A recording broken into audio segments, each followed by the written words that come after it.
Now, on the 71st day of the farmers' protest outside of Delhi, a delegation of opposition leaders, including DMK leader Kanimoi, Akali Dal leader Harsimrat Kaur Badal, NCP Supriya Sule and TMC leader Saugata Roy reached the Ghazipur border this morning to take a look at the situation there. And speaking to NDTV's Akshay Dongre, Harsimrat Badal said that she was shocked to see the situation there, that there's no water, no electricity. Also, the kind of barricading that is in place shocked the MPs. There's multi-layer security which has been put in place to deter farmers from moving ahead towards Delhi. The internet facilities are down as well.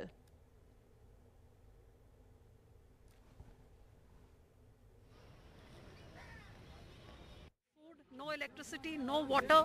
God forbid if there's a fire inside or someone has a heart attack, no ambulance, no fire brigade, nothing can do. They can't even ring up because there's no electricity.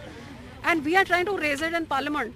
The government is refusing to let us raise it, saying let's discuss the presidential address. When here is the way this fortification is taken place, these are our own people.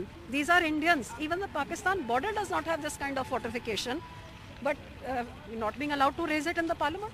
So today all 10 parties have got together to come and see this and maybe go back and appeal to the Honourable Speaker that please see how these are being treated as anti-nationals and as foreigners rather than our own people. It's like as if even in a prison you get food, water, electricity. This is as if you're just giving them slow death. And exactly what I'm saying, that when they say that they can come for dialogue, when we can't go there, who can come here and have a dialogue? I can't believe it. I've never seen something like this. Maybe probably at the borders, but I'm not even sure when at our country borders we have seen such extreme aggression. We represent India.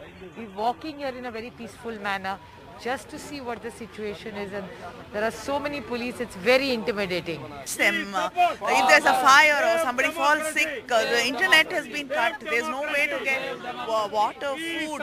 I mean, this is not the border between enemy nation and you should be doing this there. These are our own farmers fighting for their rights, and is this the way to treat our own farmers who are fighting for their rights?